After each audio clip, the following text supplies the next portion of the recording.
After the FBI and Secret Service requested National Guard troops stay in D.C. until the end of March. Fox's Lucas Tomlinson reports several GOP lawmakers have asked the Pentagon to explain the need for a continued troop presence in the Capitol, including Arkansas Senator Tom Cotton. I'm on the Senate Intelligence Committee. I've consulted with Senate leadership. I'm not aware of threat reporting that suggests we need 7,000 troops and razor wire around the Capitol. 3 people with ties to the militia group the Oath Keepers facing federal indictment on obstruction of Congress and other charges. In connection with the Capitol building riot 3 weeks ago, a conviction could potentially mean decades in prison. President Biden signing several executive orders on climate change Wednesday. In my view, we've already waited too long to deal with this climate crisis. We can't wait any longer. We see it with our own eyes, we feel it, we know it in our bones, and it's time to act. The orders make climate change a national security priority, ban new oil and gas leases on federal lands, and push to replace traditional energy sources with renewable ones. New Secretary of State Anthony Blinken says the U.S. is beginning a comprehensive review of its relationship with Russia and is examining details of the U.S.-Taliban peace deal signed nearly a year ago. Secretary Blinken working late for a phone call with Israel's foreign minister, in which he's reaffirmed the U.S. commitment to Israel's security and the peace accords negotiated by the Trump administration. America is listening to Fox News.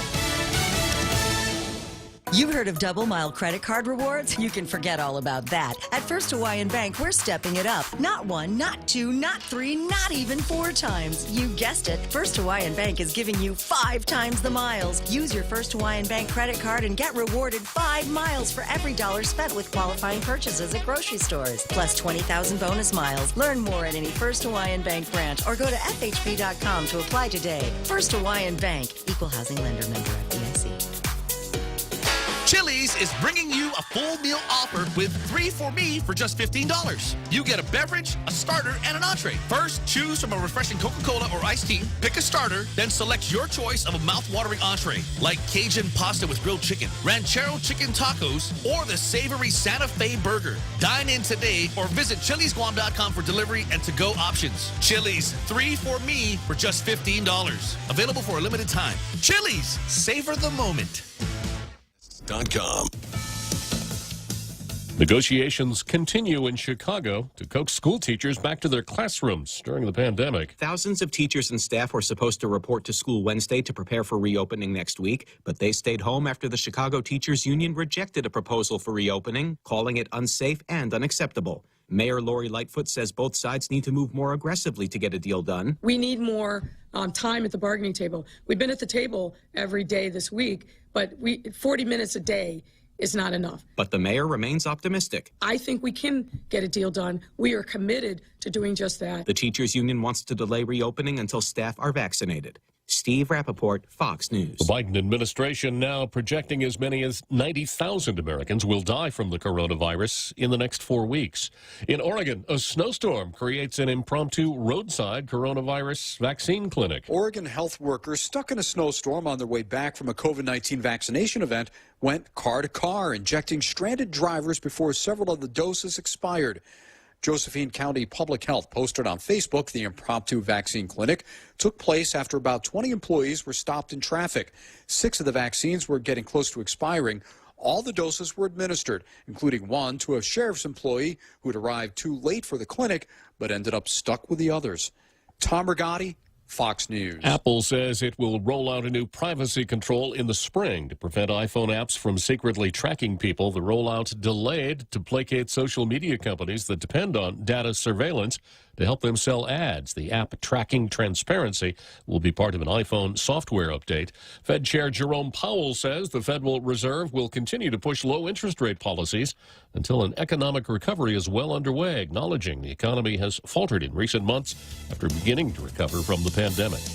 I'm Jack Callahan. This is Fox News. The Ray Gibson Show.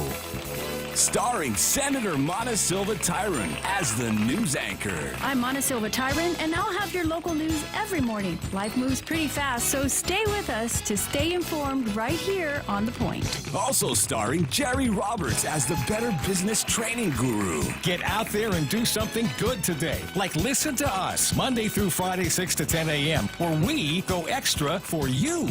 Produced by the real Joe Cruz. And your warm and intelligent host, Ray Gibson. It's the Gibson Stream of Consciousness. All the players and all the games with cameos and calls from the most interesting people like you. We'll see and hear you right here on your talk radio superstation. This is The Point. The Ray Gibson Show was filmed before a live Facebook audience.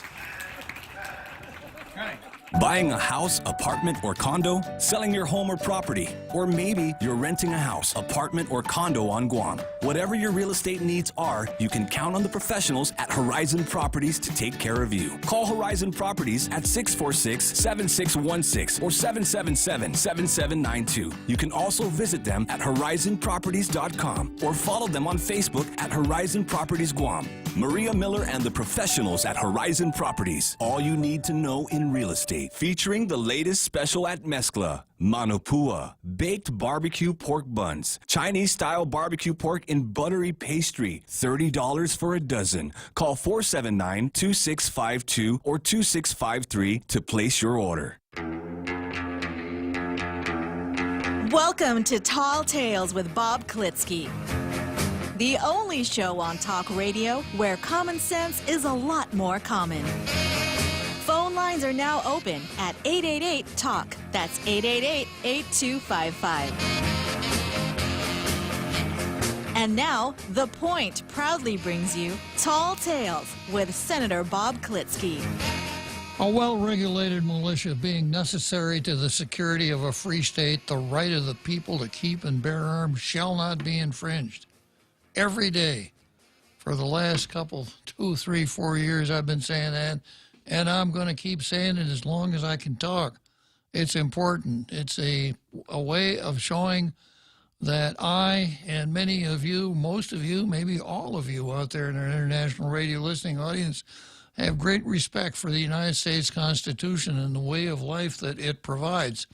That's why I undertake a respectful reading of that amendment every day at the beginning of the show and go straight from there to Jemmy Ikutni.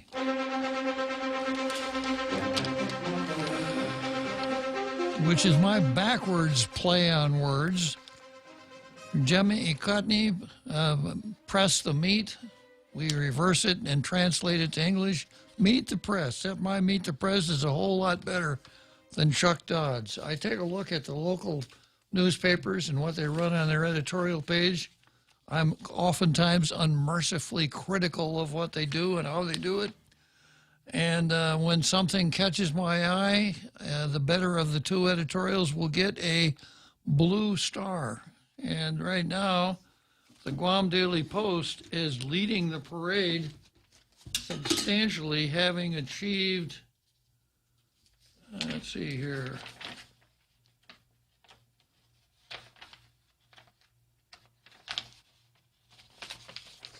a total of 238 blue stars.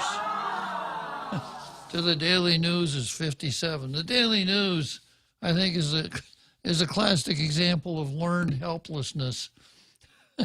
They've somehow convinced themselves that they can't write editorials, so instead of writing editorials, they copy boilerplate from USA Today. So they fail twice. Say again? They fail twice. Exactly. Today it's from the USA Today editorial board, and it's on virus and climate. Denialism is deadly. And you can see where this is going to go, right? If they can't say something bad about Trump, they figure there's no sense saying anything at all. If they ever get Trump out of their system, their columns are going to look like blank pieces of paper, hardly wasting any time on. We go from the Post, from the Daily News to the Post, and the Post did not cover itself with exactly cover itself with glory today either. The title of their editorials, at least it's about something on Guam, at least it's local. GPD's safe exchange zone, a good idea, but buyer must always beware. Ooh, wow. It's like needle exchange version 2. Yeah. So what this is about, the police departments will set up places where people can come and exchange money for goods that they've bargained for online. Yeah, I guess it's all right. I can't say that it's important enough to rate an editorial in a daily newspaper. But then the Post says, so you can do this, but, the cops are not going to be there to see to it that you don't get gypped. And as always, buyer beware. Be careful what you're doing there. So, yeah, so much for that. You got to try a little harder than that, Guam Daily Post. Okay, then we go to the card. And former priest Adrian Cristobal is still in the news,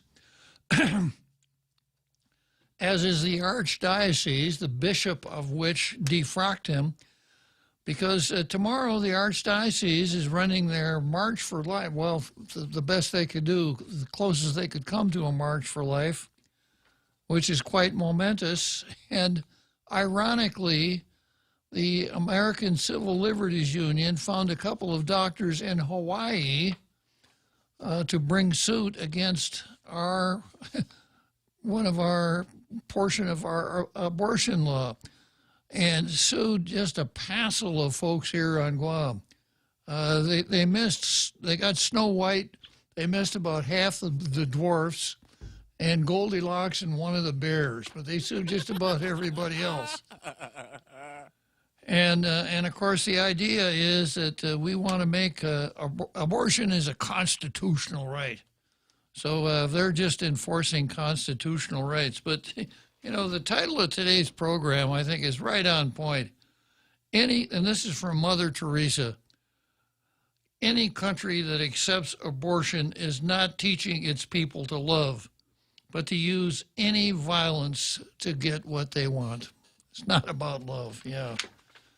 And of course, we're supposed to use Moquita here, right? These are the, let me see if I got that definition handy. Moquita is a word that comes from Papua New Guinea. It's from a language called Kavila, and the best English translation is the truth we all know, but agree not to talk about. And the truth that we all know is this: no matter how you pretty it up, no matter how much whipped cream you try to put on top a pile of dung, it's still dung, right? No matter how many euphemisms you use, no matter how you try to describe it for something that it really isn't, abortion is killing babies. It's just no getting around it. Well, yes, but, a woman has a right to her own body. Fine, do whatever you want to with your own body. Just don't kill somebody else's. But that's where we are, this popular mythology that, abortion is perfectly acceptable. It's just part of living in the 21st century. It's a medical marvel. There's nothing wrong with it. There's no moral degradation in being pro-abortion. The courts have recognized it as a constitutional right. So you want to be really careful when you start talking about people and their position on abortion. It's not even nice to talk in terms of the A word. The better way to phrase it is pro-life and pro-choice. I don't get those who say, I'm not for abortion, but I'm pro-choice. Yeah. Well, the one I get, and I've interviewed people who are running for office, and I'd say, I'm looking for candidates for the legislature that are anti-abortion. How about you? I'm really anti-abortion. I think it's just the worst possible thing. I would never, I would never, ever countenance abortion if I had anything to say about it. But I don't think it's right for me to tell a woman what to do with her own body. So, very good, very good. And, you could say that about just about any other thing that comes along that's not desirable. But anyhow, that's our local Moquita, so that's on the card today. And then I go back to the talk a little bit about Adrian Cristobal again, and the Nascent Ethics Commission. And I've got a lot to say about Joe Biden, or as one of the callers referred to him yesterday, Joe Bidet, and his attempt to enlist George Orwell into the United States Army. And I'm going to talk a little bit, if I get there, that how similar the KKK and BLM are. But let's start out with the main item on the ticket here, which is, well, before I do that, let me see who I've got. Somebody already beat me to the punch here before I could even get into the card. I thought it was probably another Joe who is very quick on the draw. But it's Tim Rohr, so let's let Tim chime in here before I launch into the first item on the card. Go ahead, Tim. Thanks, Bob. I don't want to trump another Joe. I'm not sure what my credentials would be to do that. I couldn't help. I mean, just happened to be reading the Pacific Daily News article while you were talking about this, in the PDN. I mean, about the abortion issue. In the PDN article says, the Hawaii doctors have reached out to local doctors, Guam doctors, and are aware of doctors here in Guam willing to provide pre- and post-abortion care, but they haven't been able to find any doctor here willing to provide abortion services directly, documents stated. Now, just number one, we have over 300 doctors that I can see, registered in Guam as, with one of the, but anyway, 300 doctors, and none of them will perform abortion services. But somebody, who's the somebody, I guess that's the question, wants us to believe that there's 2 doctors in Hawaii that are really concerned about this, and they're willing, they're going after, our abortion laws. 2 doctors, really? I'm sorry, but, there's 2 doctors in Hawaii who really care about killing babies in Guam. I don't think so. If I have anything to say about it, and this will bear me out, that we have the most pro-abortion person in the history of Guam as our governor, and that she's behind this bull. Never mind. But anyway, and then it says in the PDN article, the supportive physicians, in other words, the physicians that want to kill babies in Guam, fear, quote unquote, retaliation and protest if they do start providing abortions. The lawsuit stated, I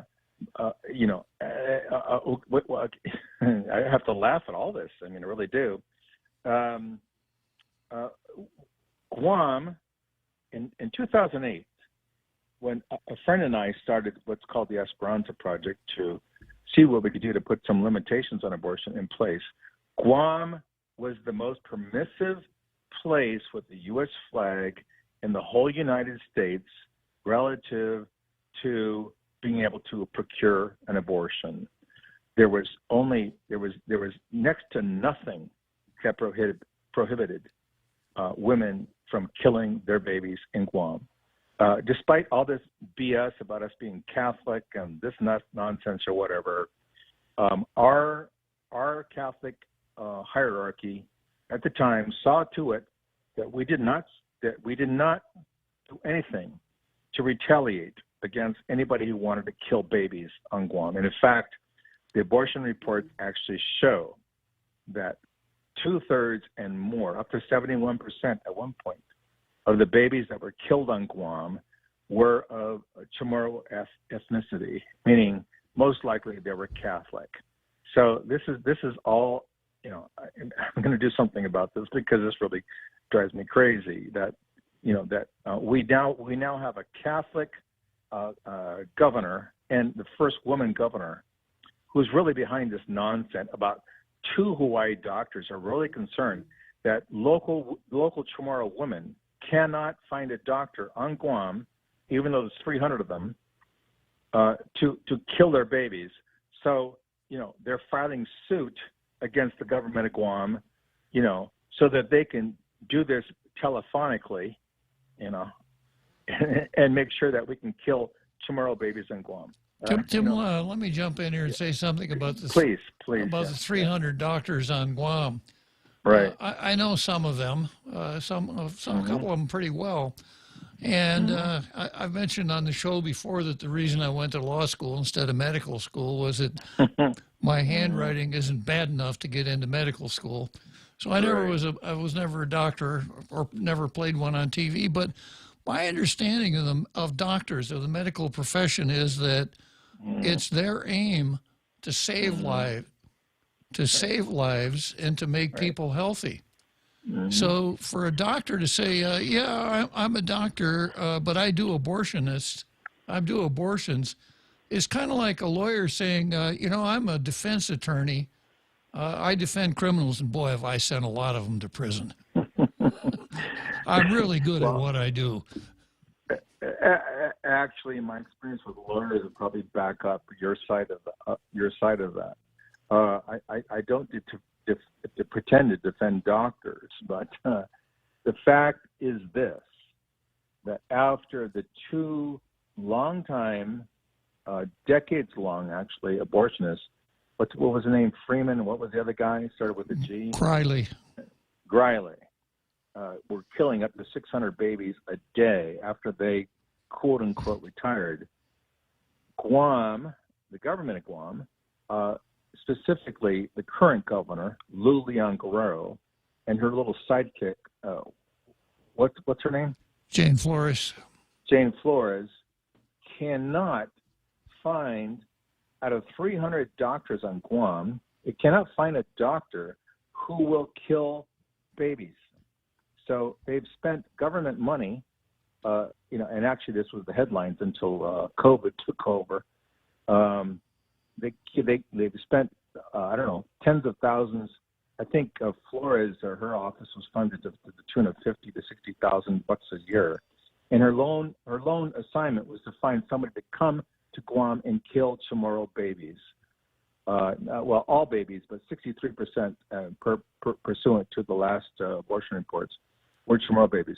So the goal of this governor, who is a Chamorro, is to bring a doctor to Guam, because no Guam doctor will do this, but to bring a Guam doctor to a doctor to Guam, you know, and now she can't find one. So now she's trying to do it telemedicine. If we dig, I think we'll find out that that's where the suit is coming from. Lou Leon Guerrero has found somebody in Hawaii who's going to sue our own island and our own lawmakers, so that they can do telemedicine on Guam and kill Chamorro babies. That's who you elected, people of Guam. That's who you elected.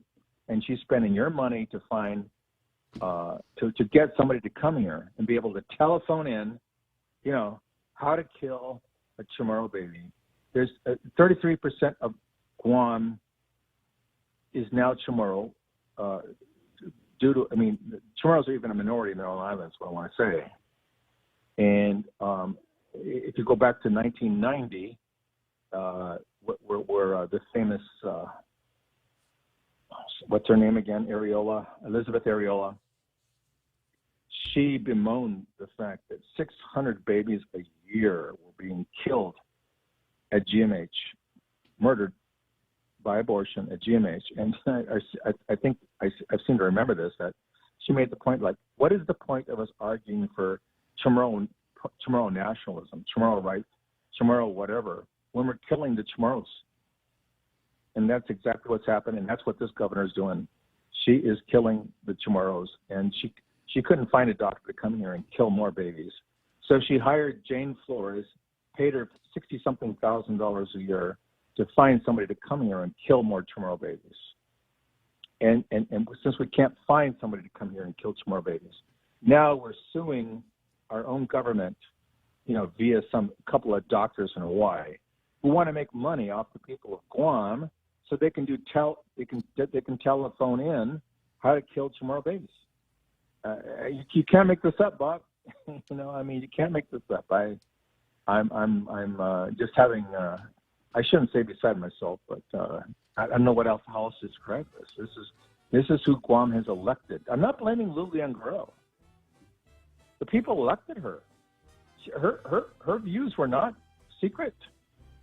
She's been very upfront about being pro-abortion. As a matter of fact, one of our Facebook posters here, shortly after they were sworn in, and people were remarking that we have the first openly homosexual lieutenant governor in the country. Right. That very poster said yes, and we have the first openly pro-abortion governor of Guam. Who was that, Jose?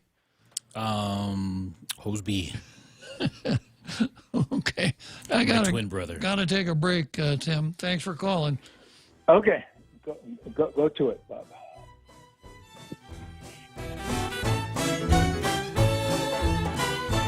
The Extra Point with Jerry Roberts of Guam Training. Hi, I'm Jerry Roberts, and every day on The Ray Gibson Show, I get to comment on the incredibly diverse, fun, challenging, sometimes frustrating, often exciting, but always interesting world of work. I hope you'll be there with us. You can find daily transcripts of The Extra Point at GuamTraining.com. Tune in every weekday morning at 7:20 for The Extra Point with Jerry Roberts, brought to you by Guahan Insurance Services and First Hawaiian Bank on 93.3 The Point. When's the last time you looked at your homeowner's insurance? We buy a homeowner's policy and never give it another thought until something happens. Life brings changes, and our coverage needs can change. The smart thing to do is get the answers and level up our insurance to make sure we're totally protected. That's the Insurance Extra Point. Get out there and make something good happen today by calling Guahan Insurance Services at 475-1162 or visit us at the Camacho Landmark Center in Tamuning. Now, more Tall Tales with Bob Klitzkie. Spitting truth like watermelon seeds at a summer picnic. Call now, 888-TALK, 888-8255. Well, the first item on the card is the ACLU versus the Archdiocese. And the temporal contrast is stunning. Because tomorrow, the Archdiocese is doing something it does every year.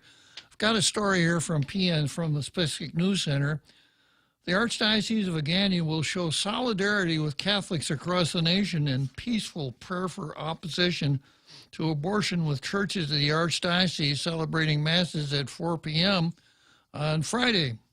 Archbishop Michael Burns encourages all Catholics on Guam to participate in this official event, which for safety reasons adjusts the way the Archdiocese will observe the National March for Life peaceful protests. The Archdiocese will celebrate Masses in place of the local rally.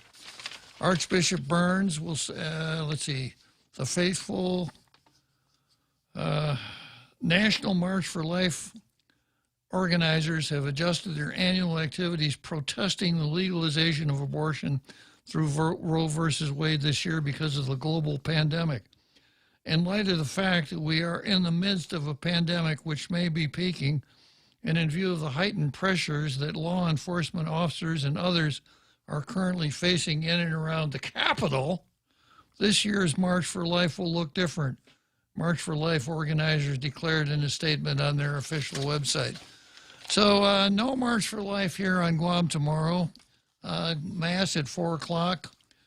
I'm not going to say instead, because they're not the same thing. A mass is a mass. A march is not a mass. And Tim, was it yesterday that Tim was talking about, in the context of Adrian Cristobal, about how the laity here on Guam really took control of association and perhaps, unlike any other diocese in the world, prevailed and got rid of a corrupt bishop and a corrupt chancellor.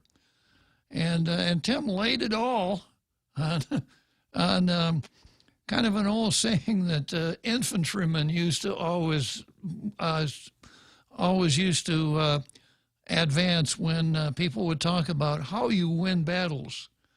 And a good infantryman will tell you that you win battles 1 foot at a time. Yeah, it's shoe leather that wins battles. So going to Mass is great, but if you are anti-abortion, we got to figure out some way that you can make it known that the people of Guam do not want abortion. We don't want a couple of out-of-town jaspers in pinchback suits or even aloha shirts, broadening their patient base by killing babies on Guam. So the next item, or the next part of this card here, is the ACLU part, and I'm going to the PNC story here. The American Civil Liberties Union filed a lawsuit in Guam today challenging 2 laws that are blocking abortion access on the island. I got to start out and tell you how disappointed I am with the ACLU. Back in my college days, my law school days, well over 40 years ago, I used to think the ACLU was a great organization. They used to take unpopular causes, primarily dealing with freedom of speech, and bring cases to court that could never get to court were it not for them. But that's not what they do anymore. They've just become another wing of the Democrat Party, moving the Democrat Party's agenda through the courts instead of through the even through the legislature. Of course, the Democrats are everything you ever wanted from abortion. You get it from the Democrats, and so here's the ACLU moving it forward here. Anyhow, the American Civil Liberties Union filed a new lawsuit today challenging 2 laws that are blocking abortion access on the island. The 2 laws, a requirement that medication abortions be performed in a clinic or hospital, and an in-person state-mandated counseling law, are preventing physicians from using telemedicine to provide medication abortion, ACLU stated. The statutes are woefully out of date with current standards of care for abortion and are effectively functioning as an abortion ban. Effectively out of date, yeah. Because of the present lack of access to abortion on the island, ACLU said people in Guam have been forced to travel nearly 4,000 miles each way to Hawaii, or even further, just to obtain care. The process typically requires a multi-day journey for which airfare alone costs over $1,000. During the Wuhan virus pandemic, ACLU said these burdens are only heightened with travel now carrying risk of exposure to the virus. So they're concerned about fetal health, I guess. I don't think so. They wouldn't want the fetus to be exposed to the virus. Wait, what's a fetus? They wouldn't want the fetus exposed to the virus before it's aborted. Right. They're not so bad after all. Moreover, forcing people to take such an extended off-island trip just to get the care. You notice how they play with the words, the care they need. Jeopardizes the confidentiality of their abortion decision. Confidentiality.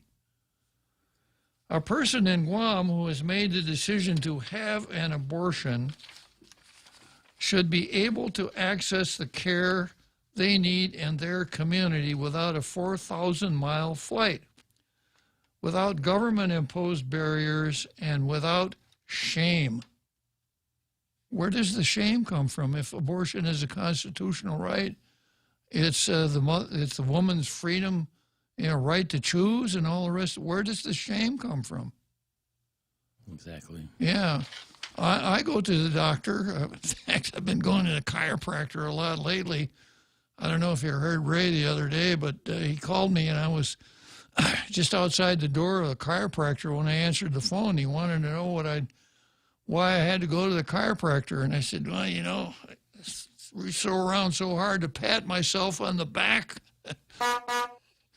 Yeah, anyhow. I can see that. Yeah. But obviously, I'm not ashamed of having to go to the doctor because I hurt my back by patting myself on the back so often. So where does the shame come in here if abortion is this admirable undertaking that is an example of women's right to choose? These are the immortal words of Alexa Colby Molinas, staff attorney at the ACLU Reproductive Freedom Project. Now, there we go again. The Reproductive Freedom Project, when they don't want reproduction. It should be the ACLU Anti-Reproductive Freedom Project, but always playing with the words. Planned Parenthood, Planned Non-Parenthood. The constitutional right to abortion is meaningless without genuine access, and that is as true in Guam as it is anywhere else in the United States. The ACLU is proud to stand with Guamanians who have been fighting to ensure safe and legal access to abortion in Guam for more than 4 decades. 4 decades. That goes back to 1980. I didn't know that.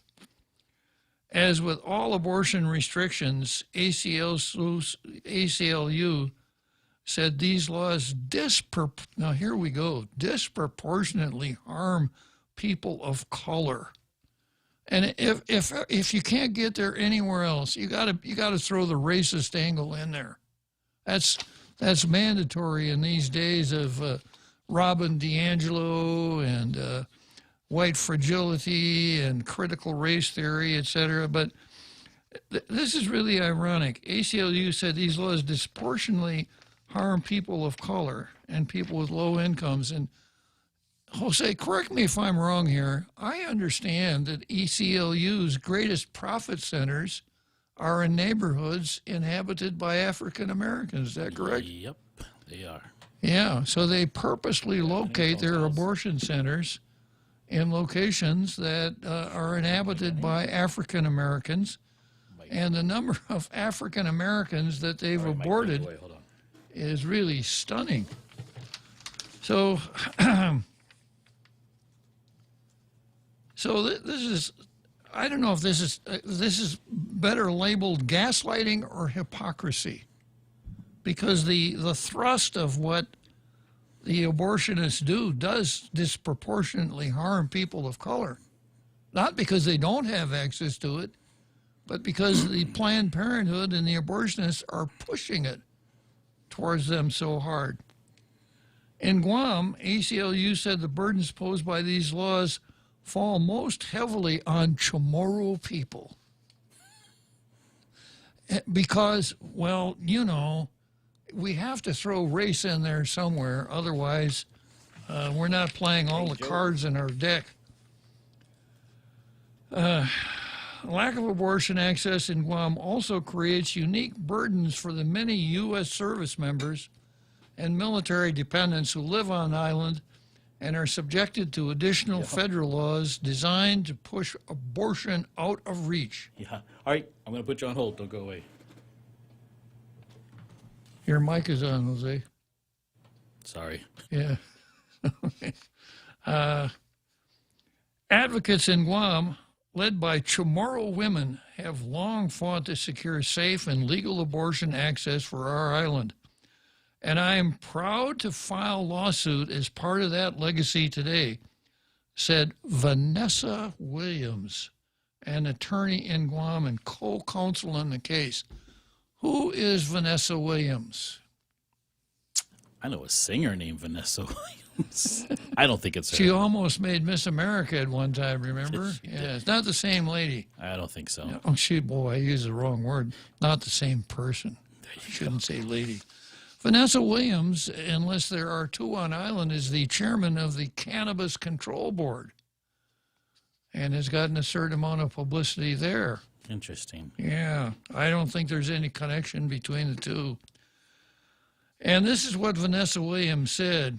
Guamanians have the same, we always have to do this. We always have to play the grievance politics card too. Guamanians have the same constitutional right to abortion as people who live anywhere else in the United States and should not be forced to travel off the island to exercise that right. Now here comes the real kicker. This perpetuates the second-class citizenship Guamanians face. How many times I've been through this second-class citizenship so many times, and it's the classic demagogic phrase. Well, you know, we can't. We're just second-class citizens. If you are a United States citizen living on Guam, you are as much a United States citizen as anybody else who can carry a blue passport. The fact that you live on Guam has an impact on your life. Guess what? Guam is a long way from the rest of the United States. So I've mentioned this so many times. It's not who we are, it's where we are and how many of us there are. 160,000 people is not enough to make a state. But it's so convenient to throw it, yeah, you know, we're just second-class citizens. Oh, yeah, well, that's what Michael Bavacqua said, too, and Neil Weir. So they're all saying that. So I guess it must be true. We're second-class citizens because we can't get an abortion when we want one. This perpetuates the second-class citizenship Guamanians face and exacerbates the issues of poverty, violence, exacerbates the issue of violence because abortion is gentle. Because women can't get abortions here. The only thing I could think of is that the men, and of course, abortion really, if you look at the dynamics of it, abortion is a fine thing for irresponsible men. So I suspect the violence comes from the man who says, "You're pregnant. You should know better. You got to get an abortion. I'm going to beat you up." Where else does it come from? Exacerbates the issues of poverty, violence, and inequality our women suffer at disproportionate rates. That's great. Our families and communities cannot thrive until we are free to make decisions that are best for our lives. According to ACLU, over a decade of research and experience show that medications used for medication abortion can safely and effectively be prescribed through telemedicine, etc. And then here's a quote from Dr. Shandhini Radu. Every pregnancy and every person's circumstance is different, said Dr. Shandhini Radu, a plaintiff in the case. When someone decides to end or continue a pregnancy, it's essential they have access to safe medical care. I have heard firsthand from Guamanians how these laws put their health, their lives, and their families at risk. It's comical. In an abortion, the only person that's at risk is that child is not going to get a chance to be born. And then Shandhini goes on to say, we're bringing this lawsuit so one else is denied access to the care they need. So no one else is denied access to the care they need. The lawsuit was filed by the American Civil Liberties Union and Vanessa L. Williams on behalf of two Guam licensed physicians. Shandhini is one. I had the name of the other one. It's as hard to pronounce, but they both practice in Honolulu, and they're both licensed to practice here, and they both can do telemedicine here. So I'll look at it in the light most unfavorable to Mr. Dr. Shandhini. He's trying to increase his customer base. So, he does a little market research, and he says, yeah, 160,000 people over there, no abortionists? I don't want to move to Guam. I like it here in Honolulu. I can't get to Waikiki from Guam. So I'll do this telemedicine thing, and that way I can expand my customer base. So what we're talking about here is located at 9 GCA 31.20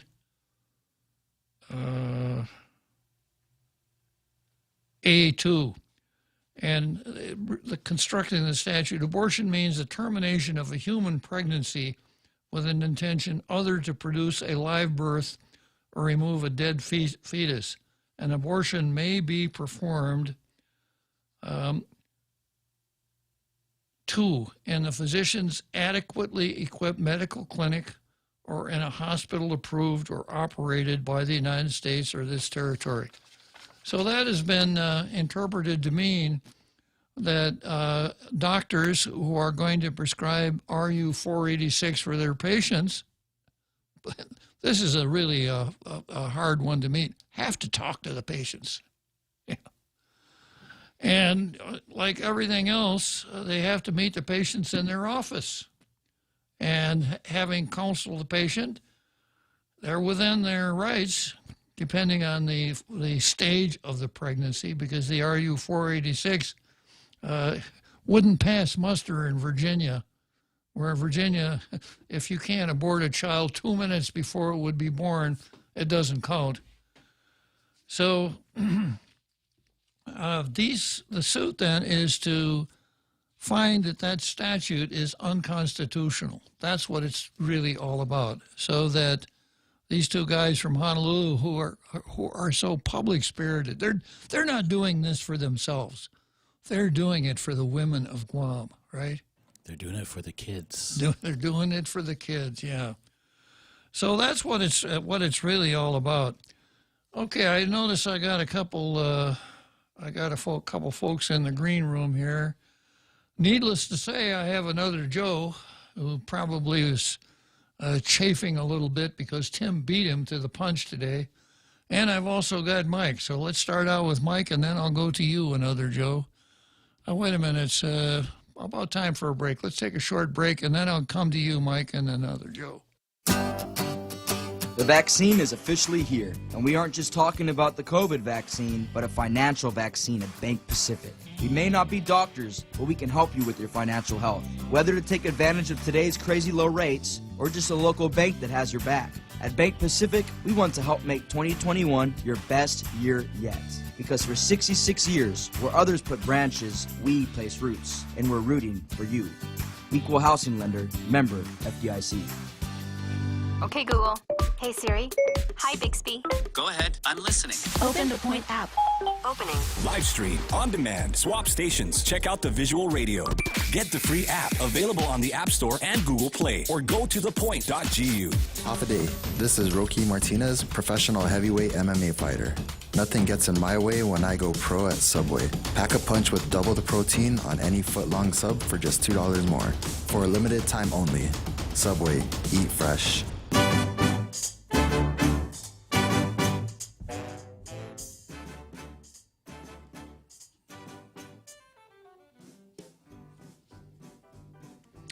Okay, so here we are back from that halftime break here, and let me see here. I've got Mike on line one. Good afternoon, Mike. Hey, Bob. How's it going, man? Doing great. Hey, so here's my comment since we're talking about abortion. I think, it comes down to whether or not, is abortion really killing? Is it murder? And, of course, pro-life people and liberals will absolutely insist it is not killing, it's not murder. And if you think so, you're absolutely nuts. So here's my question, and I can ask you since you're a lawyer. Can a person be charged with 2 counts of murder if they kill a pregnant woman? Yes. So then how is abortion not killing? That's my question. So anyway, that's all I got. Yeah, well, Mike, you can't look for logic because obviously the basic premise is illogical, and you can't build a logical building on an illogical foundation, right, Mike? You can with liberal logic. Yeah. You can do anything with liberal logic. Which is an oxymoron, right? Okay, well, thanks, Mike. Anyway, yeah, so that's my question. So thanks, Uncle Bob. All right. Okay, so let's see. I got about 10 minutes to go here. Have I got enough time for another, Joe? I only got 10 minutes. Good afternoon, another Joe. we'll try to make it fast, right? Okay, come up. So it was either that what it is liberals, they're substituting a sense of a Judeo-Christian faith with whatever organization it is they're involved in. And so you can look at these different organizations as they're different gods, so to speak. So they're worshiping different organizations, as in ancient times people would worship multiple gods. And so that it's easier that way because then they can have multiple rules.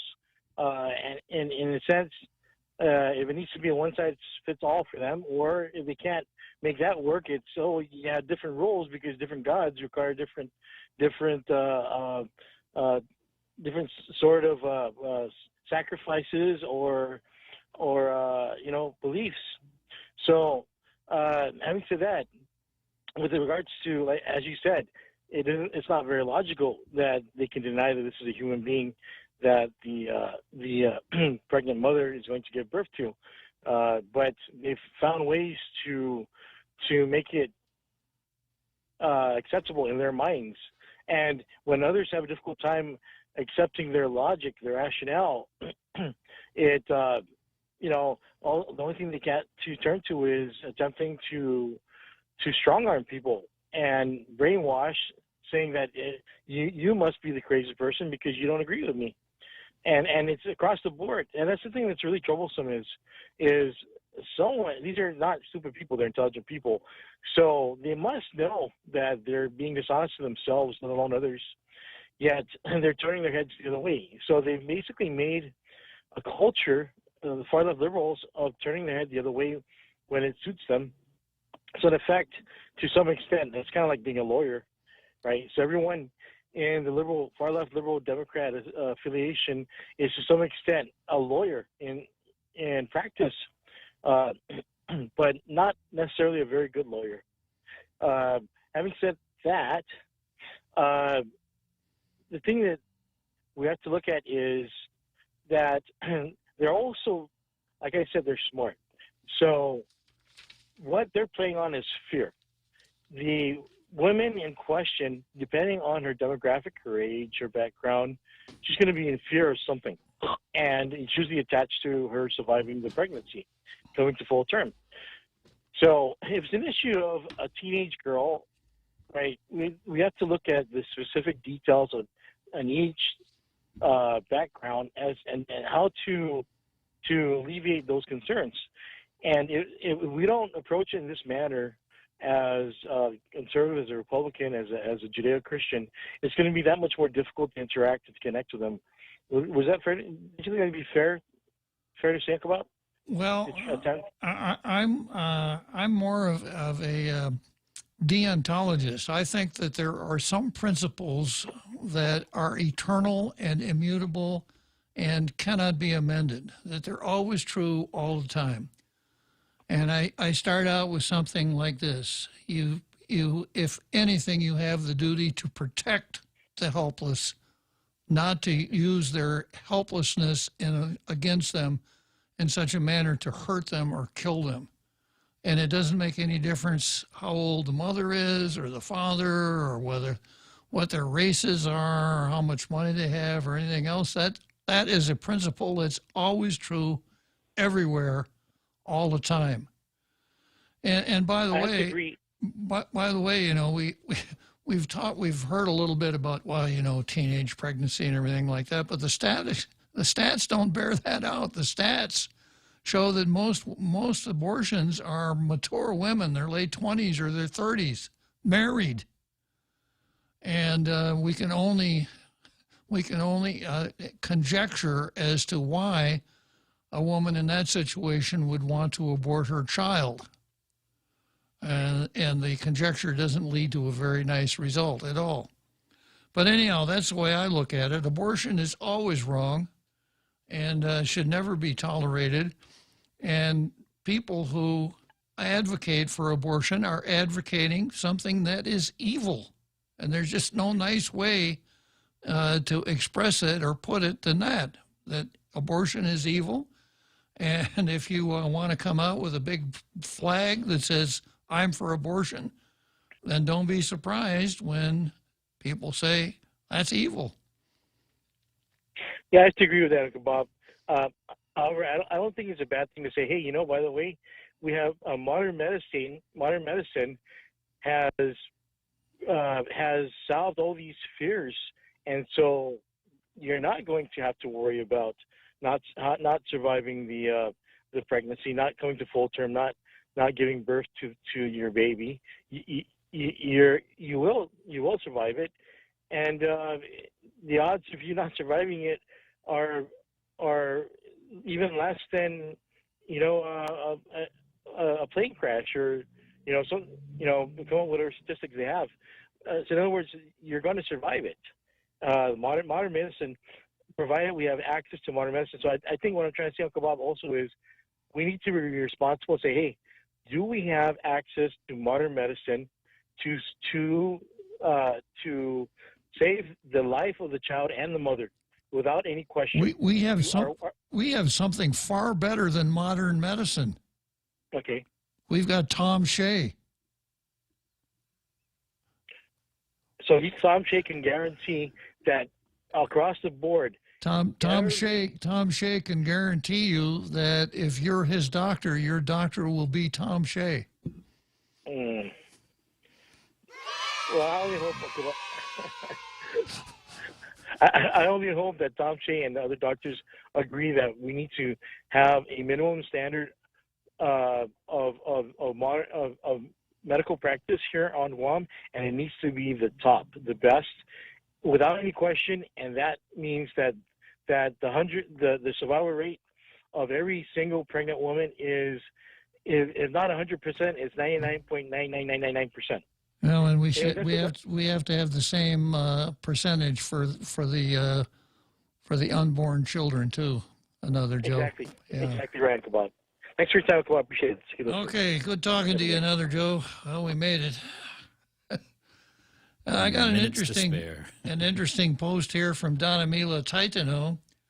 Donamila Inta Taitano. She says, I wonder if Jane Flores set it up to make this an ACLU issue since she's being paid to find an abortionist, but no one, especially Planned Parenthood, sees Guam as a lucrative financial investment. Apparently, we don't kill enough babies for them to consider a viable interest. Well, you got to wonder, did Jane Flores have any role in luring the ACLU and the two doctors with unpronounceable names to file suit in the District Court of Guam to challenge our abortion law? You have to wonder. Interesting theory. It is. And I'm only going to address it as a theory right now. However, I'm a very curious fellow. So we'll see where that one goes. Let's see here what else I got on Facebook here before we go to the big halftime show.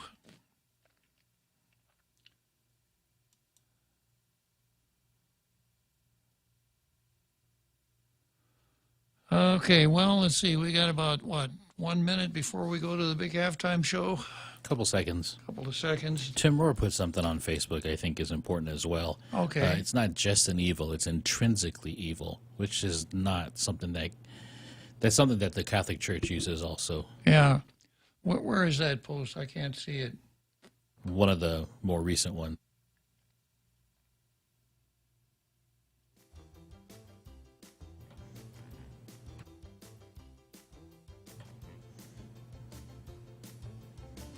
Well, I'll find it during the halftime show.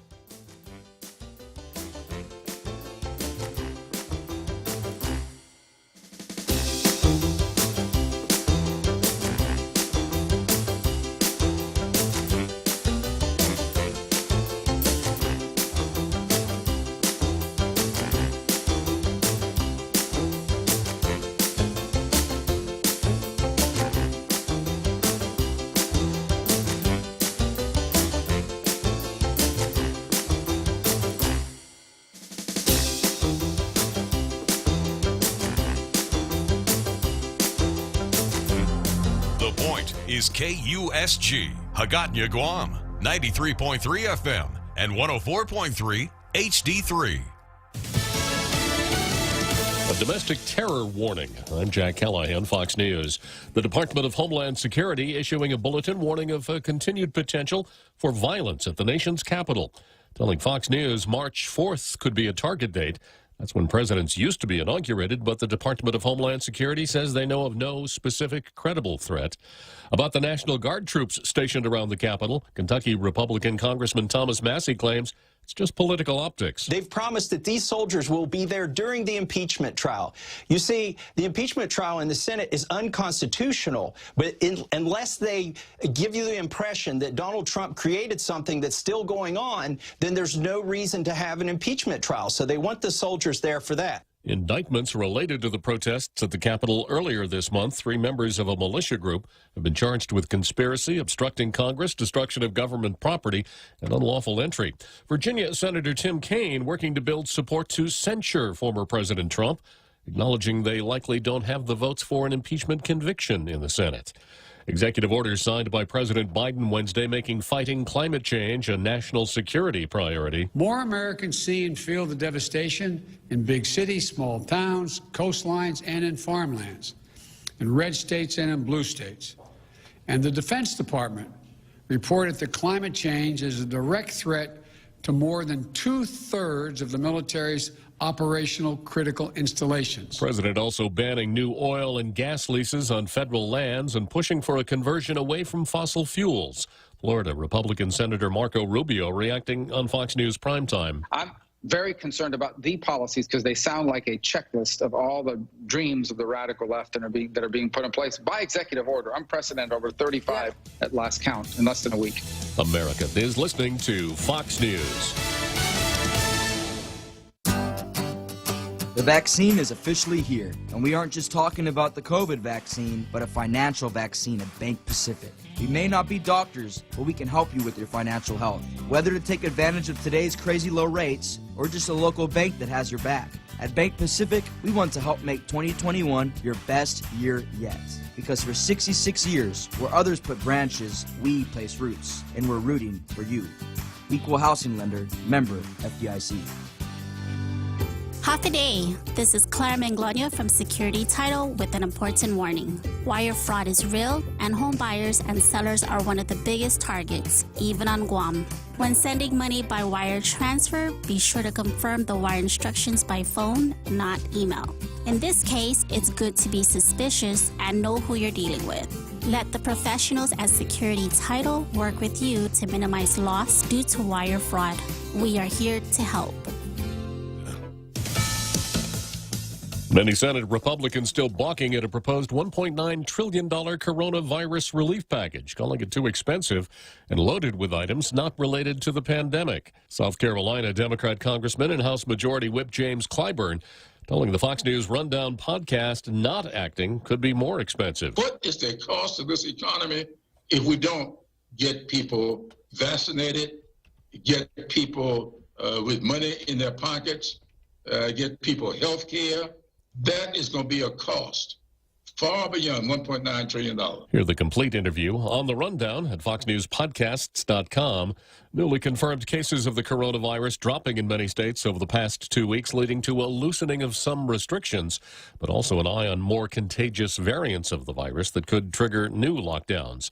There's another arrest in the theft of coronavirus vaccines in Polk County, Florida. Fire rescue captain Anthony Damiano surrendered to authorities in Polk County after they say he blackmailed a paramedic to steal coronavirus vaccines. Joshua Colon was assigned to administer shots at a fire station on January 6th. Investigators say Damiano told Colon he wanted doses of Moderna's vaccine to give to family members. Colon told deputies he refused, and Damiano then threatened to tell people he was selling vaccines outside of work. An arrest affidavit says Colon was scared because of Damiano's rank in the agency. Colon says later in the day he let Damiano swipe 3 doses from a refrigerator, then forged paperwork to cover up the theft. The plot came undone when a battalion chief noticed discrepancies in the paperwork, and the sheriff says Colon confessed. Steve Rappaport, Fox News. It'll be a noisy spring and summer in more than a third of the U.S. this year. Billions of cicadas are expected to hatch from Delaware to Georgia and as far west as Tennessee. As the weather warms, it's the largest brood of cicadas, which emerge every 17 years. I'm Jack Callahan. This is Fox News. Rolling sound, quiet, and action. The Ray Gibson Show, starring Senator Mona Silva Tyron as the news anchor. I'm Mona Silva Tyron, and I'll have your local news every morning. Life moves pretty fast, so stay with us to stay informed right here on The Point. Also starring Jerry Roberts as the Better Business Training Guru. Get out there and do something good today, like listen to us Monday through Friday, 6 to 10 a.m., where we go extra for you. Produced by the real Joe Cruz. And your warm and intelligent host, Ray Gibson. It's the Gibson Stream of Consciousness. All the players and all the games with cameos and calls from the most interesting people like you. We'll see and hear you right here on your talk radio superstation. This is The Point. The Ray Gibson Show was filmed before a live Facebook audience. Half a day. This is Rocky Martinez, professional heavyweight MMA fighter. Nothing gets in my way when I go pro at Subway. Pack a punch with double the protein on any foot-long sub for just $2 more. For a limited time only. Subway.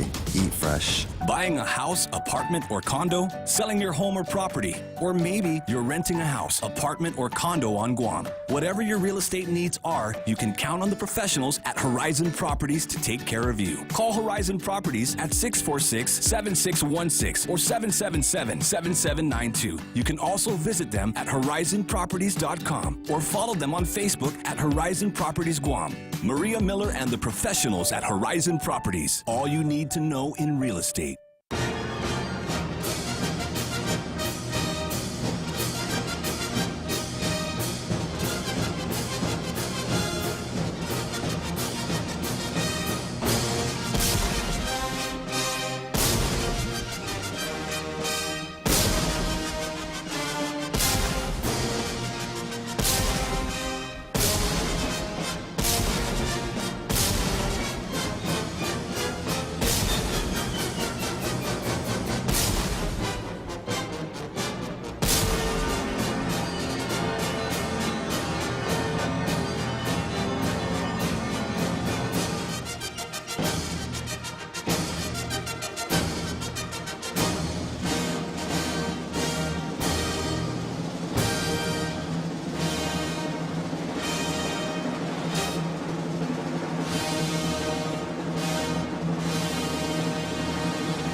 So here we are, big halftime show, second half of Tall Tales right now.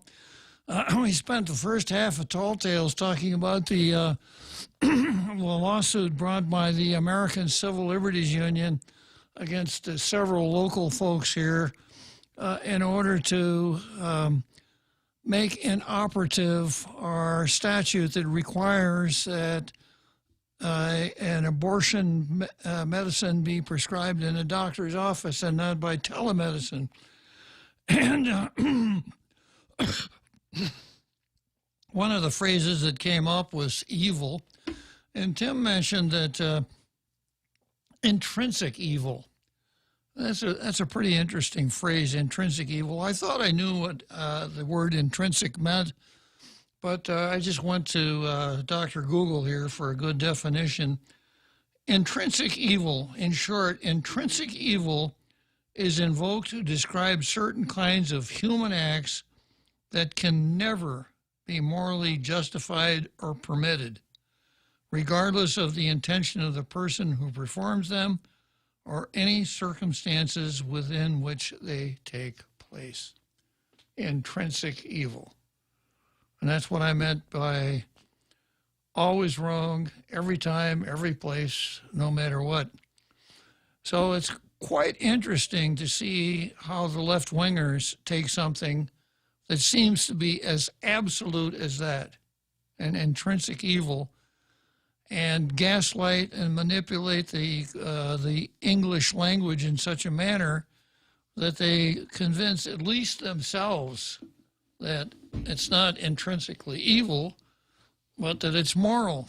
And of course, we see that all the time. the way the left manipulates the language. So we're not talking, when we're talking abortion, that's exactly what it is, the killing of a human inside the mother's body before the human has a chance to be born. For the left, it's freedom of choice. It's reproductive health, the woman's right to choose, almost as though it's admirable that this whole idea of, well, yes, I had an abortion. I've had 2 children and 2 abortions, and I loved every one of them. It is really a study in manipulation, how the language can be manipulated to change the thought processes. Magicians have a thing they call misdirection, so you don't see what they're really doing, and they point to something else here on the other side. Oh, yeah. Yeah, so that whole psychology is misdirection from what they're actually feeling. Directed towards the women's rights and not towards that helpless baby inside the mother. That's a good analysis, Jose. Very good. Okay, moving on the calendar here. Spend a little more time here with Adrian Cristobal. I kind of fumbled it yesterday because I didn't have my papers with me, but I've got the news release from the Chancery with me today, and this is what it says. Archbishop Burns announces that former father Adrian Cristobal has been laicized in accordance with violations against the Sixth Amendment with minors. So recall, I had a caller yesterday who said that he thought that the reason that Cristobal was laicized was for insubordination. You'll recall the history of Cristobal was that after he was accused of criminal sexual conduct, he left the island, and Archbishop Burns ordered him back on more than one occasion. Of course, he never came back, which, ought to be a good reason to punish a priest, because if priests are supposed to be anything, they're supposed to be obedient. But this was more serious than that. He was laicized in accordance with violations against the Sixth Amendment with minors. Now, the Sixth Amendment, thou shalt not commit adultery. But as far as the church is concerned, and Frenchie laid this out quite nicely for us yesterday, the Sixth Amendment deals with sex and recreation and aberrations thereof. So one who commits a sex act that's not geared towards reproduction is committing a sin. If the sex act happens to involve a post-pubescent boy, it's an even greater, I don't know, you're getting into magnitudes there that are hard to measure, aren't you? But that's what he's accused of. And he has been defrocked. There is a news release that also said that this was after he had been defrocked a decision was made locally, which he appealed to Rome, and Rome sustained the local decision. So I've got the Daily News article here. I'll just spend a few minutes with it, and then we'll go on to the next item. Adrian Cristobal is no longer a priest, according to the Archdiocese of Agania, which stated Cristobal was laicized by Archbishop Michael Burns for violations against the Sixth Amendment, as were Sixth Commandment with minors. The Sixth Commandment prohibits adultery. Cristobal is among nearly 24 priests named in clergy sex abuse lawsuits filed on Guam since 2016. He is also among the few accused priests still alive. Cristobal, Aparon, I don't know who the other ones are. The Archdiocese in 2018 sanctioned Cristobal, who was off island after he failed to return to Guam after being named as a defendant in several child sexual abuse lawsuits. He has been accused in 4 different sex abuse lawsuits. The Archdiocese held a Vatican-authorized administrative penal process or investigation after 4 men alleged that Cristobal sexually abused them when they were minors. According to the Archdiocese, the investigation, which started in 2018, concluded in December 2020, and Cristobal no longer can wear ecclesiastical clothing or be addressed by titles used by ordained priests, such as Father or Reverend.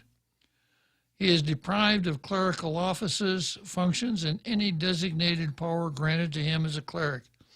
He has no right to financial support from the Archdiocese of Agania, the Archdiocese stated.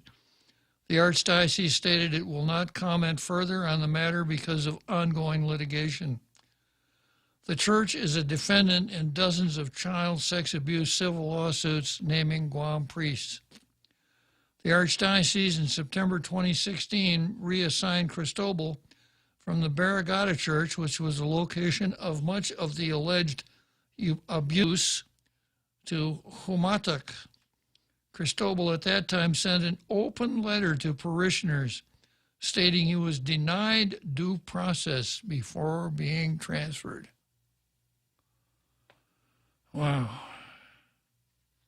Cristobal later was sent to Canada to study canon law, a discipline I suspect he was wholly in need of, and to a mission in Phoenix, Arizona, but did not return to Guam by June 2018, deadline set by the Archdiocese, news files state.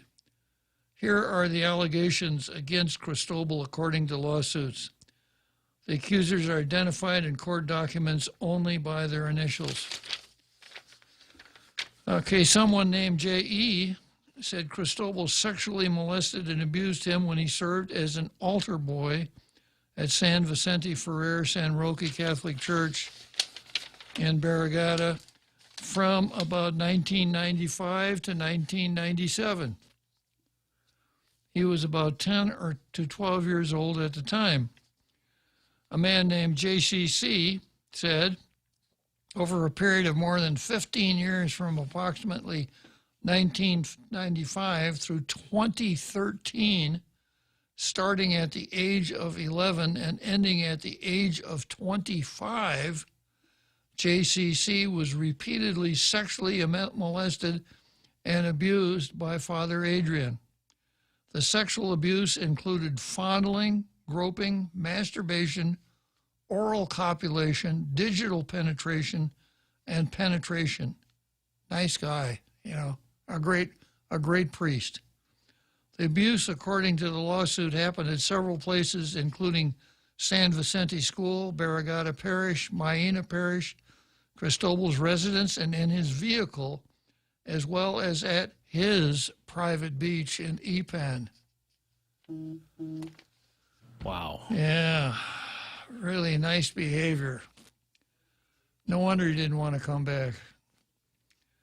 A man named DDD alleges Cristobal sexually abused him from about early 2008 to 2010, when he was about 12 to 14 years old. DDD was a volunteer for San Vicente Ferrer San Roque Catholic Church in Barrigada, where Cristobal was the parish priest. During the entire 2-year period when he served as a volunteer, plaintiff was sexually molested and abused every Saturday without fail by Adrian, the lawsuit states. A man named LJC alleges Cristobal sexually molested and abused him when he was 12 to 14 years old from 1995 to 1997. The lawsuit states LJC was an altar boy at San Vicente when Cristobal was a priest there. The alleged abuse happened in the Barrigada Parish's office after Mass, at a private beach in Ipan during a retreat, and after a funeral Mass, the lawsuit states. So, and then there's this article in the Post, Archdiocese strips Cristobal of priestly duties, and former Guam Archdiocese Chancellor loses priest rule, etc.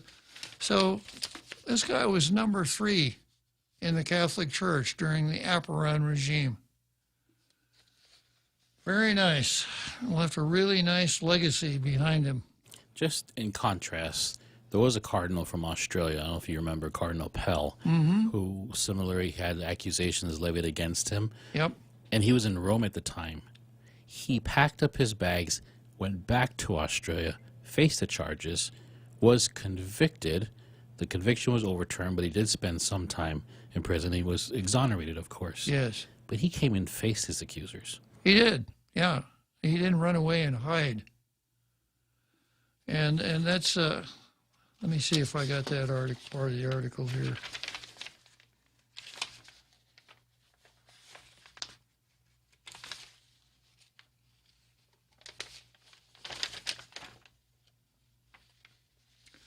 Yeah, this is the Post article. The Concerned Catholics of Guam, which was instrumental in exposing sexually abusive priests, including Aparon, said Burns has done the right thing to remove Cristobal, quote, from ever serving as a priest of the church on Guam. Quote, Adrian cowardly ran away from Guam when he was accused of sexual abuse of minors and his care and responsibility. Concerned Catholics of Guam President David Sablan told the Guam Daily Post on Wednesday. Sablan said Cristobal should have returned to Guam when the Archdiocese ordered him back to answer the charges against him. There you go. I can't remember if it was Cristobal, Aparon, or one of the other henchmen that tried to have the group known as the Concerned Catholics of Guam sanctioned. Do you remember that? Oh, yeah. Because if an organization uses the word Catholic in its title, it must have the permission of the local bishop. I think Aparon was offline at the time, so it was I can't remember his. It was a priest who was writing these edicts, and of course, it got overturned. Yeah. By Archbishop Hahn, right? Yeah. Well, it could have been Father Pius that wrote it up.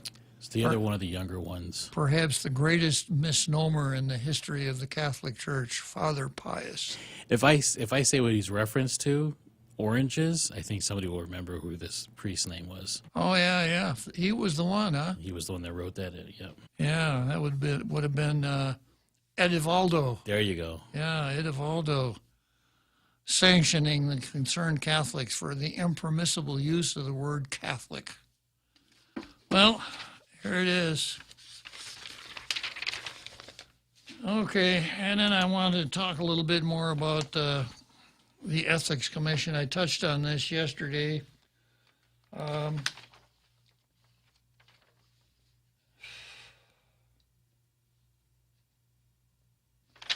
Let's see here.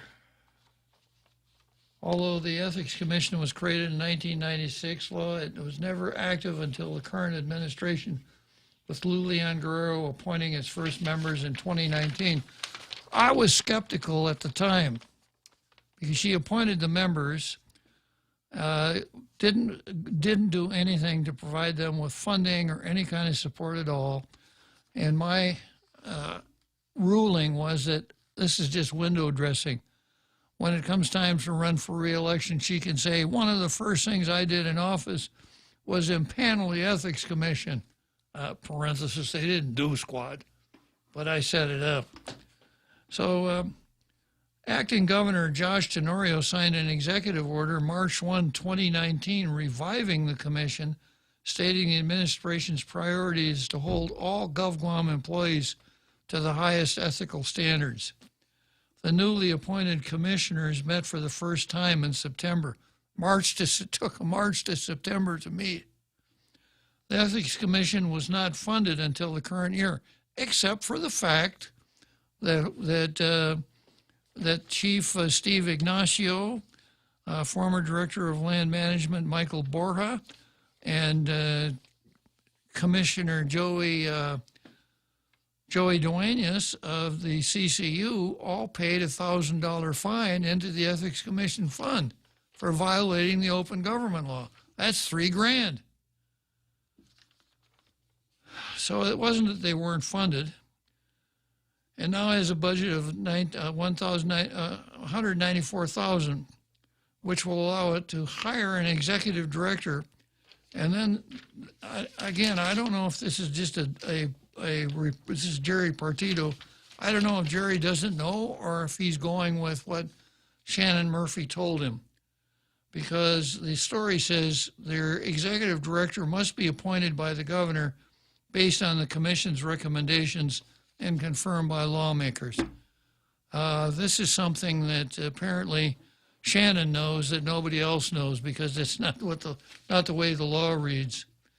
And then she goes on to say we have to find an office and equip it, develop our standing operating procedures, make a website, develop a public education campaign, get a vehicle for ourselves, hire T-shirts and jackets, coffee cups, beer sleeve. You're the Ethics Commission.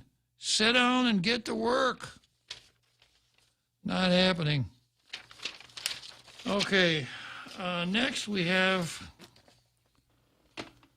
let's break for the 7th inning stretch here, Jose.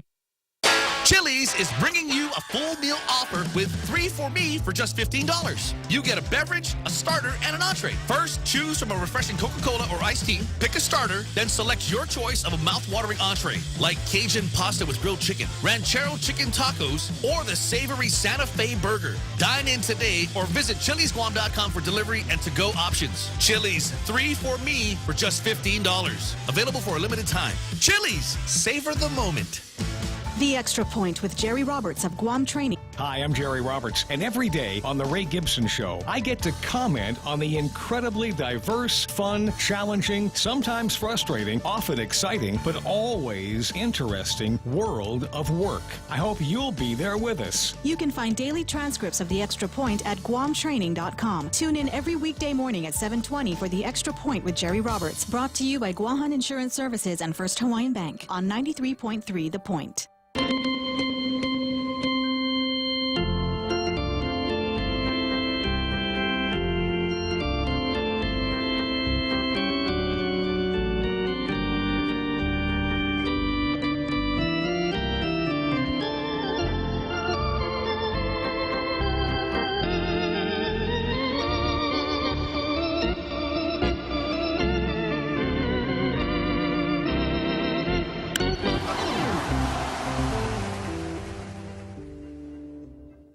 Yeah, so here we are back on Tall Tales, and I, from the 7th inning stretch back from Wrigley Field to Tall Tales, and I noticed that Tim corrected us on who it was that issued the decree concerning concerned Catholics. It was Adrian Cristobal. So how does that little saying go? What goes around comes around? Yikes. Something like that, yeah. Okay. So the next item here I've got is Talina versus Rory. And this is a story that ran in the Post. Inquiries launched on port hiring of convicts and cargo inspections.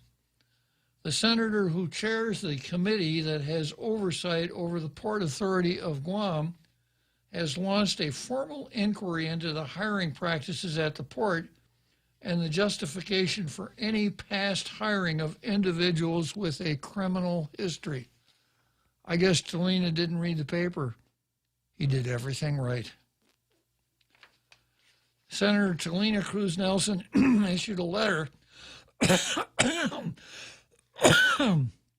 the Civil Service Commission on Wednesday requesting a post-audit of the Port Authority's hiring practices. The letter also requests confirmation that the port's hiring practices over the previous 4 years have adhered to Guam laws and the government of Guam's administrative rules and regulations. While I continue to have confidence in the port's merit system, we must listen to the concerns of our community and ensure that our government is hiring qualified workers deserving of the taxpayer's dime, Nelson said. An additional audit of the port will help us understand the port's hiring process and the measures they take to provide our people the gold standard of public service. One of the port's more recent hires is Frankie Rosalind, who was one of the Department of Corrections officers arrested and charged in a conspiracy to smuggle methamphetamine into the island's prison. Rosalind pleaded guilty to official misconduct in the case. The Rosalind hiring is part of the reason for the inquiry, but it also to ensure the port's merit system is efficient and effective, Nelson's office stated. Rosalind was hired for a $25 an hour program coordinator job in the port's maintenance division. The Guam Attorney General's office has stated it's up to the discretion of the head of a government agency to hire someone convicted of official misconduct back into the government. Senator Joanne Brown recently introduced legislation that would ban the rehiring of former GovGuam employees found guilty of official misconduct. In another letter, Nelson sought information from the Guam Customs and Quarantine Agency on Wednesday asking for details on the quality and frequency of cargo inspections at the Port Authority. The information requested will help determine the number of cargo inspections conducted, etc. This will help us provide information we need to discern whether our cargo inspections at our island's port of entry are efficient and effective enough to prevent the importation of invasive species and drugs. Just stop and thinking about those two things. Rory makes a big fuss about firing people that skated out from under the drug test. Rory circulates a survey to his employees, a "Do you really like me?" survey, and I think the highest score was like 102% in favor of Rory. You know, it wasn't. I mean, where's that horn, Jose? That was the average. Yeah, it wasn't. But you know, the statistics look like the election returns from Venezuela or Nicaragua or something like that. Pennsylvania, yeah. So then the next thing is that the news breaks that Rory hired Frankie Rosalind, who was mixed up in a drug ring at the prison, which Rory comes out and vigorously defends. And then the next thing after that is the lieutenant governor comes along and says, I stayed completely out of it. I didn't even know about it until after the interview. Meaning after the interview, but before the hiring, right? Senator Brown, in the meantime, says, I'd like to have an investigation of that whole outfit down there, and introduces a bill that says no more official misconduct people can go to work for the government of Guam. Then Talina comes along. Remember now, Joanne Brown is a Republican. Talina is a Democrat. Joanne Brown says, I'd like to see an investigation. Talina calls on the Civil Service Commission to do their post-audit, which is an investigation. They go in and look at all the papers and see that things were done, see how things were done there. So are we seeing a new combination in the legislature? Are we seeing the Nelson-Brown 1-2 punch? Very interesting. But in any case, Rory has a knack for getting his name in the paper a lot. Give him that. All right, I got somebody waiting here in the green room, and it turns out to be Frenchie. Good afternoon, Frenchie. Good afternoon, Bob. How are you? Doing great, Frenchie. Yeah, I think both Tim and Donna have put their finger on the issue with the abortion lawsuit. It sounds like Lulian Guerrero and her sidekick, Mrs. Flores, they couldn't come through the front door, so they're trying to come in through the side window with this lawsuit, and they think the people of Guam are too stupid not to see through their shenanigans. So that was my 2 cents on that issue. And then, of course, you guys talk about Eddie Valdo, the famous movie director earlier, who was famous for organizing that fake taping that he did to try to go on social media. Eddie Valdo was an interesting case. He went to see Archbishop Burns when Burns arrived and said that he would never be his bishop. So Burns said, okay, well, if you need to take some time off and think about it. And then after he came back from his time off, he asked to have a new bishop. And apparently he had found a bishop willing to take him. And so now he's in the Miami area. So one of the crazy cuckoos of the NCW. Lots of oranges in Miami. Lots of oranges in Miami. I think he will be very happy. He can squeeze as much as he wants. Yeah. So the main reason I was calling was about Crazy Nancy, who, of course, is never bothered by being hypocritical. So we've seen that she went ballistic after the January 6th storming, quote unquote, of since we all know the police let them through and actually waved them in of the Capitol to go after the president. But one thing that happened exactly 10 years ago, well, not exactly because it happened in mid-February, but 10 years ago in 2011, in the state of Wisconsin, which is mostly known for its cheeses, but of course for also being the birthplace of the famous Judge Klitzkie. It's close. They're both. It's a tie. Yeah. I know it's a tie, but you know the cheese industry has more revenue than you do. True. So, but anyway, in Wisconsin, in the beautiful city of Madison, which is known for its strong women and their beautiful men, that is the capital of the state. The capital of the state. At the time, the governor that had been elected his name was Scott Walker, and Scott Walker was a conservative Republican, and he tried to go after the unions and especially in government and everything. And there was a big backlash. They tried to recall him unsuccessfully.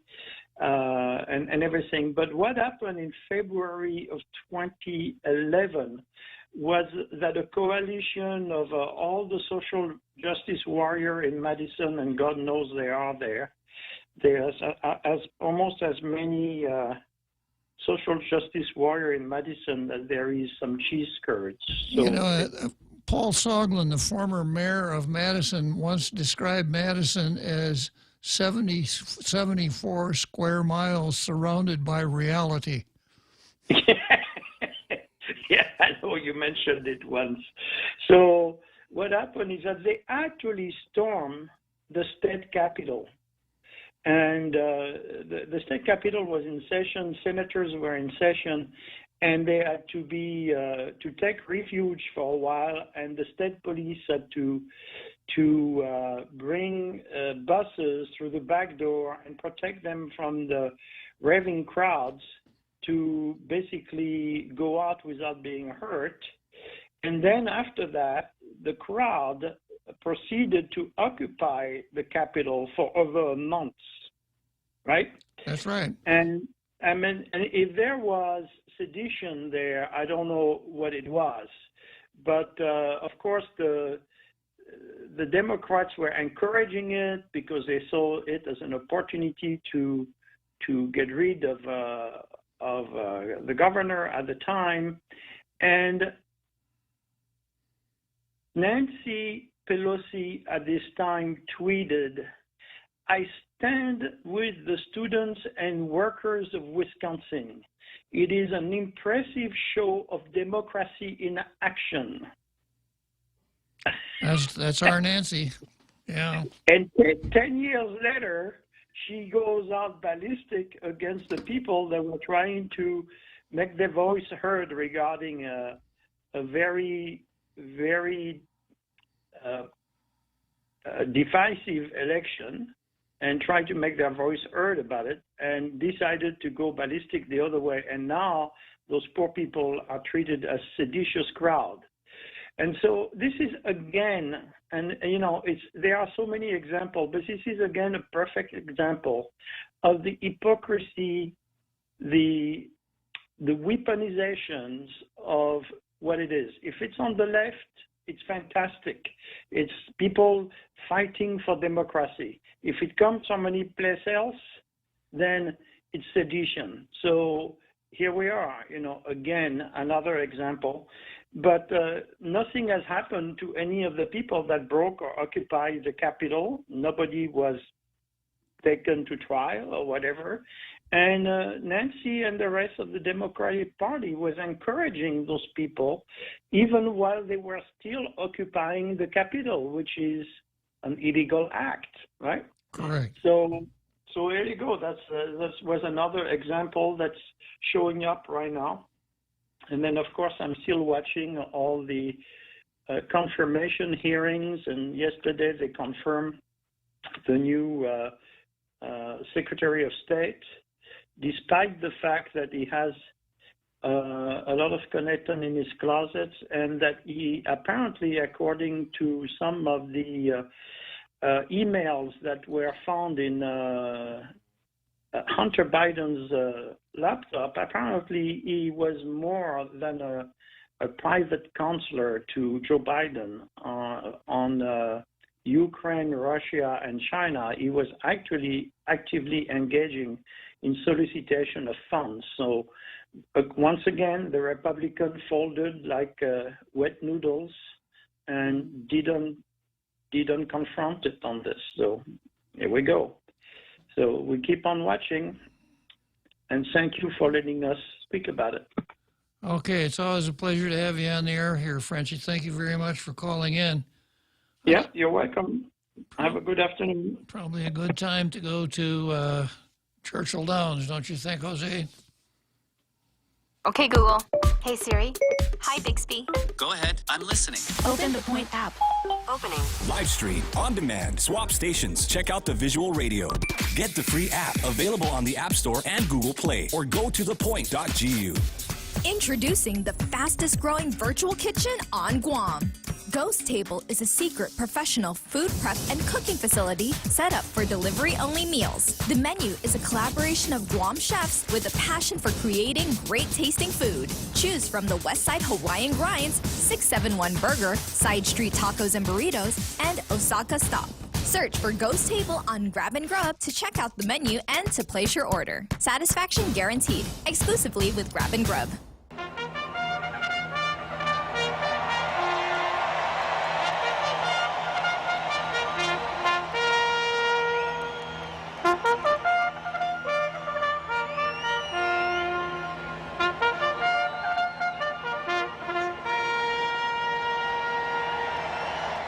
So here we are, Churchill Downs, Louisville, Kentucky. I'm going to go from Churchill Downs to Madison, Wisconsin, just to tell a couple of tall tales. And my hometown, Elkhorn, is 60 miles south of Madison on US 12. Close enough so you and your buddies could drive up to Madison on a Friday night and have a couple cool brews. Is that near Beloit? Elkhorn is about 30 miles from Beloit, but Beloit is a little southwest of Elkhorn. Madison's almost straight north. Yeah, I went to school in Beloit for a while, but anyhow. So Madison, very liberal, state university, et cetera, and all the demonstrations, et cetera, really backfired on the liberals because of people don't like to see that, obviously. So Frenchie was right. Two famous exports from Wisconsin: cheese, and well, you know me. But where I grew up is in the 1st District of Wisconsin, 1st Congressional District, the district that was represented by Paul Ryan until he bagged it. And at that time, the axis of conservatism was located in the 1st District of Wisconsin. You had Reince Priebus, who was from Kenosha, who was the chair of the Republican National Committee. You had Scott Walker, who was from Delavan, 5 miles from my hometown. You had Paul Ryan from Janesville, 25 miles from my hometown. And then kind of right smack in the middle, me in Elkhorn, Wisconsin. So get ready here, Jose. I understand that a group of citizens in Elkhorn were considering taking up a collection to build a statue of me. But I told them, don't do it, because if you do, the liberals will just tear it down anyhow. Was it made out of butter? Of course. Okay, so we got about 15 more minutes of tall tales here to go. Just a real quick fact, and this is just self-serving on my part. My sister actually went to college with Reince Priebus. Yeah. Said it was a very quiet guy. Was very surprised when she saw what he was elevated to. Yeah. Very interesting. I think she went to one of the state Wisconsin schools. The state universities. Yeah. I can't remember which one now. She's couldn't have been Whitewater, no doubt. It was Whitewater. Really? Well, you know, it's perhaps when I'm a Whitewater grad myself. Oh, awesome. We always referred to it as the Harvard of the Middle West. But Harvard's got kind of a bad name now. So my niece is going to Whitewater now. Yeah, well, she'll get a good education there, that's for sure. You know, once upon a time, some old gentlemen were sitting around the Elk restaurant talking about their kids who just graduated from high school. And as fathers will do, they were bragging. First guy says, yeah, my boy's going to the University of Wisconsin, got a full scholarship. How about that? Oh. Second guy says, well, that's not so bad, I guess, but my boy's going to U.S. Military Academy, West Point, so he's going to have full tuition, et cetera, and when he's done, he's got a job. He's going to be commissioned in the U.S. Army. Third father says, well, I guess you guys are doing okay if you want to stick to the United States. My son's going to Oxford. You know what that's all about. And the fourth father just sat there very quietly and finally said, well, what happened? Couldn't you guys get your kids into Whitewater? Yeah.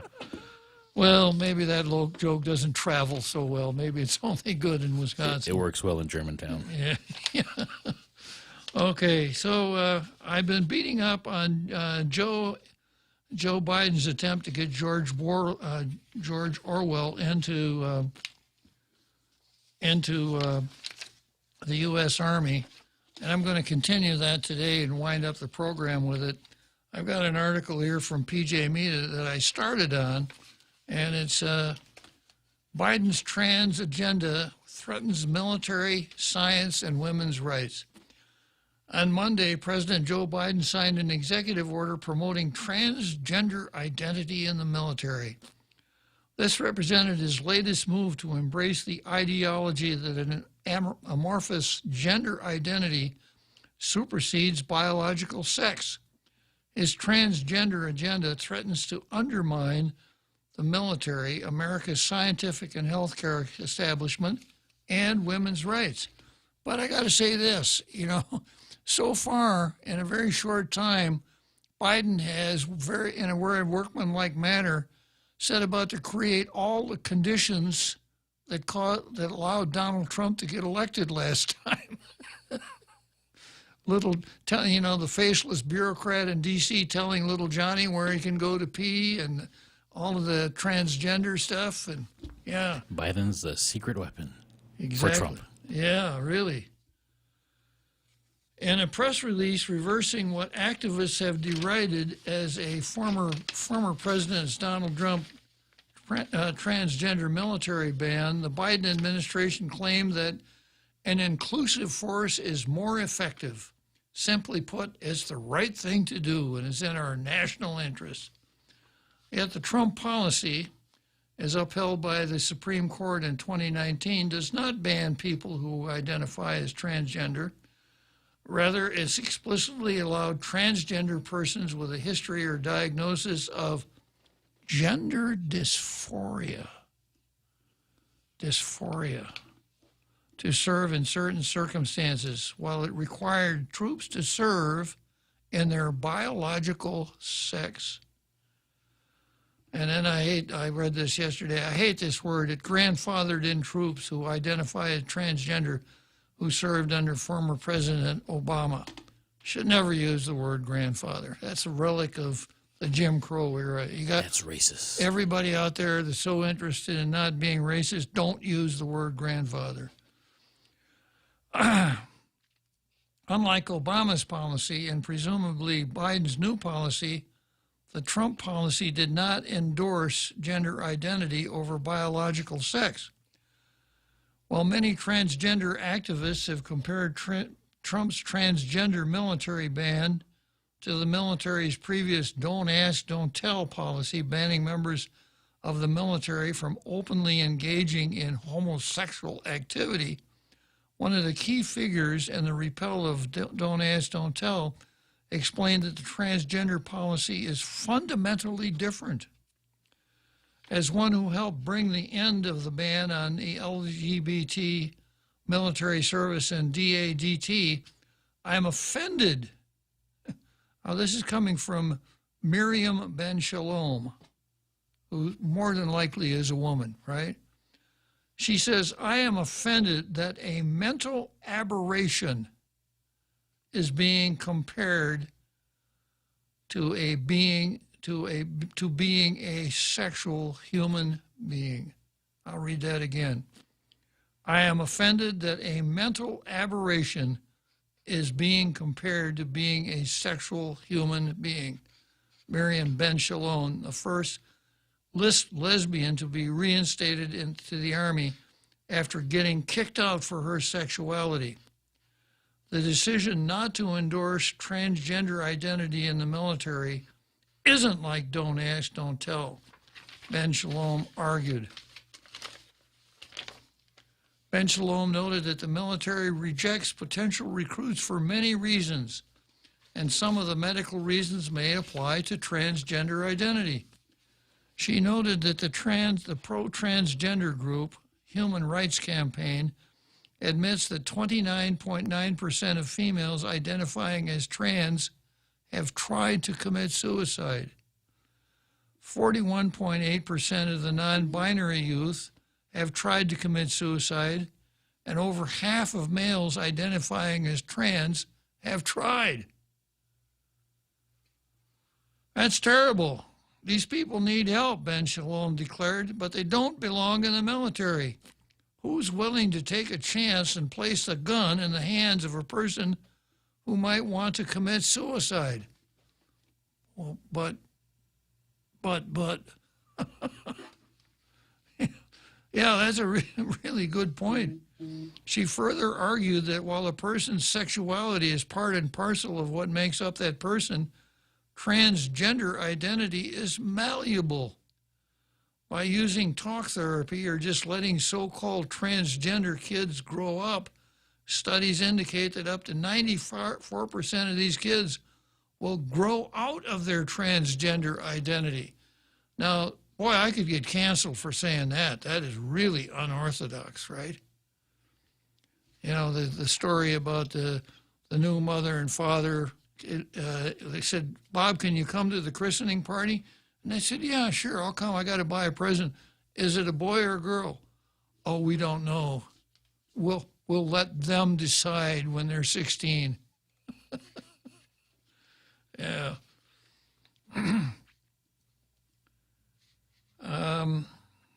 So we can see that transgenderism may not be firmly part and parcel of the human makeup of the human being. Lieutenant General Tom Spear, director of the Center for National Defense at the Heritage Foundation, you know where they're going to be on this, right? Warned that Biden's new policy will contribute to a reduced level of military readiness in our armed forces, which are already hard-pressed to defend American interests around the globe. After a considerable study, the previous administration found gender dysphoria people attempt suicide at about 9 times the rate of the general population. Service members diagnosed with gender dysphoria are also 9 times more likely to have mental health encounters with a professional. Military service is inherently stressful. The suicide rate in the military already exceeds the general population. It would be immoral to place individuals at higher risk from mental injury, such as those suffering from gender dysphoria, in a situation where they are likely to experience extraordinary stress. In addition to this reversal, Trump's military policy on transgenderism, Biden has issued an executive order banning, quote, discrimination on the basis of gender identity in many aspects of American society. And I think I may stop there for a moment, check and see who's in the green room, let them get on before we come to the end of the rainbow here today. Another Joe! What a surprise. Go for it, another Joe. So, of course, we've heard that, Washington Post and the Boston Globe have established a policy of going back and changing the news, right, in the past, the reports. Yes. In the newspapers. So I'm kind of curious, does that mean that if going back 20 years, if the parents of a transgender mistakenly reported that they were either a boy or a girl, will they go back to the Boston Globe and say, hey, you know what, my parents reported that I was born in New Year's baby, but they reported that I was born a boy, but actually identify, otherwise. I wonder if they can go back and change that. Yeah, and I'm really angry at my mother and father for saying that I was a boy when I didn't have a chance to. They didn't even consult me about it on New Year's. You go. Yeah. Okay, well, thanks, sticker. Okay, another Joe. Yeah. He put in 2 current events into one. Uh-huh. That's pretty admirable. Very good for another Joe. He's one of our star callers here. Yeah, okay, going on with this article here. So moving off from the military, now we're going to talk about other things. Biden has issued an executive order banning, quote, discrimination on the basis of gender identity in many aspects of American society. This order requires schools to open girls' restrooms, locker rooms, and sports leagues to biological boys. That's just exactly what, those of us who are clinging to our guns and Bibles were looking forward to, some faceless runt stuck in the bowels of some huge building in D.C., telling little Johnny and little Susie where they can go and pee. This order requires schools to open girls' restrooms, locker rooms, and sports leagues to biological boys. It requires healthcare plans to pay for experimental transgender treatments. For kids? It doesn't say for kids, but it says transgender treatments and requires doctors and hospitals to perform them. Such policies destroy the fundamental rights of women in various areas. Such a policy leaves women vulnerable to male perverts. I don't think there is such a thing anymore as a pervert, is there, Jose? Well, certainly not a male pervert. No. Posing as a transgender who may prey on them in restrooms and locker rooms. This policy destroys fair competition in women's sports since males have biological advantages over females that cannot be erased by simply identifying them as males. I never thought of it in those terms. I thought if you took a female and said, you're a male, she'd be just as strong and just as fast and wow. If you just believe. Yeah.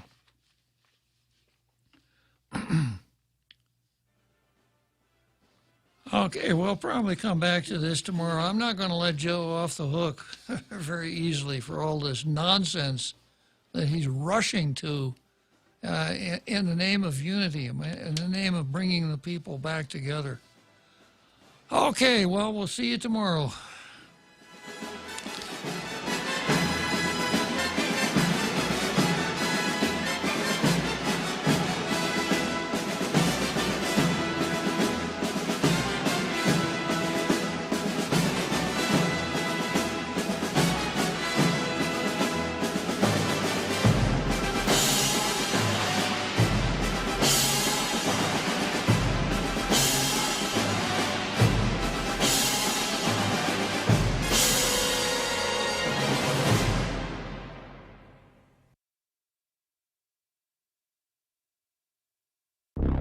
The Point is KUSG, Hagåtña, Guam, 93.3 FM and 104.3 HD3. Fox News. The Department of Homeland Security saying there could be. The bulletin says information suggests that some ideologically motivated violent extremists with objections to the exercise of governmental authority and the presidential transition, as well as other perceived grievances fueled by false narratives, could continue to mobilize to incite or commit violence. Fox's Lucas Tomlinson reports the DHS says they're not aware of any specific credible threats. New federal indictments from the riot at the Capitol 3 weeks ago. Federal prosecutors have charged Thomas Caldwell, Donovan Crowell, and Jessica Watkins, all members of the far-right militia known as the Oath Keepers, with conspiring to obstruct Congress. The FBI says messages from the three while at the Capitol are part of the evidence against them. The obstruction charges come in addition to a judge determining the three were dangers to the community. They were ordered held without bond. Fox's Gernal Scott, the Secret Service and the FBI asking for National Guard troops to remain at the Capitol until the end of March, presumably through the end of an impeachment trial in the Senate, if there is one. Virginia Senator Tim Kaine says if Democrats don't have the votes for conviction, a trial could distract the Senate. Not only would we fall short, but we would use time for something that we could be using for COVID relief, which I think is just so dire right now. Senator Kaine floating a plan for censuring Donald Trump instead. President Biden signing several executive orders yesterday on climate change, including efforts to move away from fossil fuels. Building a modern, resilient climate infrastructure and clean energy